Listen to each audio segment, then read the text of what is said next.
Résumé de Surat al-Maïda, une de mes sourates préférées. C'est une sourate qui est médinoise, elle fait un peu plus de 20 pages et c'est parmi les dernières sourates à avoir été révélées au prophète alayhi salatu salam.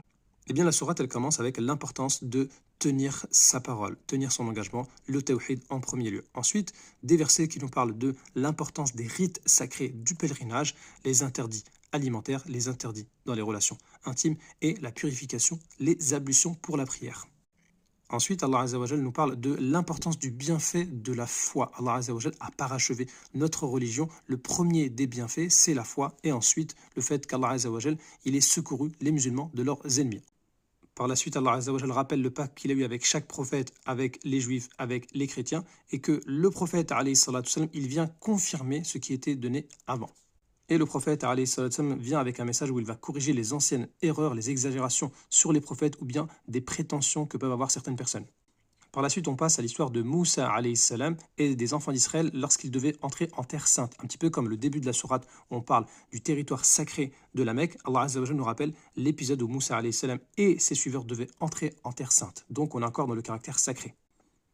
Et comme la vie humaine est sacrée, Allah Azza wa Jalla va nous parler de l'histoire des deux enfants d'Adam alayhi salam où il y en a un qui a tué son frère. Du coup, on va avoir plusieurs versets qui vont nous parler de l'importance de cette sacralité-là de la vie humaine et donc le fait d'obéir à Allah Azza wa Jal avec les sanctions qui en découlent. Par la suite, Allah Azza wa Jal va nous parler de ceux qui vont falsifier la parole d'Allah Azza wa Jal et il va rappeler que c'est lui qui a fait descendre la Torah sur Moussa alayhi salam et que les prophètes devaient suivre et obéir à la Torah. Et ensuite, Jésus alayhi salam a reçu l'évangile. Mais le Coran étant la dernière révélation, il prédomine sur tous les livres précédents. Il n'y a donc pas besoin de chercher secours auprès des autres puisque Allah Azza wa Jal est avec les croyants. Allah Azza wa Jal rappelle par la suite des mauvais comportements issus des gens du livre, comme le fait de falsifier la parole d'Allah Azza wa Jal, ou bien le fait de rabaisser des prophètes, ou même le fait de donner un statut divin à des prophètes comme Jésus alayhi salam.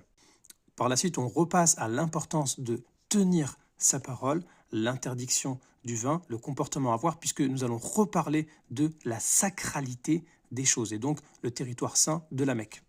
Et quand on parle des rites et des choses sacrées, eh bien il faut faire attention à ne pas exagérer en posant trop de questions, et il ne faut pas non plus exagérer en ayant des superstitions. Et on arrive à la fin de Surat al-Maïda, et comme on parle de la fin et aussi de la fin de la révélation, Allah Azza wa Jal va détailler à la fin al-Wasiyya, c'est-à-dire le testament qui arrive en fin de vie. Allah Azza wa Jal rappelle que c'est lui qui a accordé les bienfaits à Jésus alayhi salam et que dans les choses sacrées, il ne fallait pas poser trop de questions, mais également dans la demande de miracles. On voit que les apôtres vont être blâmés pour la demande des miracles qu'ils ont reçus. Et à la fin arrive le jour du jugement dernier où Allah Azza wa Jal montre que c'est lui le Tout-Puissant et qui mérite l'adoration lui seul.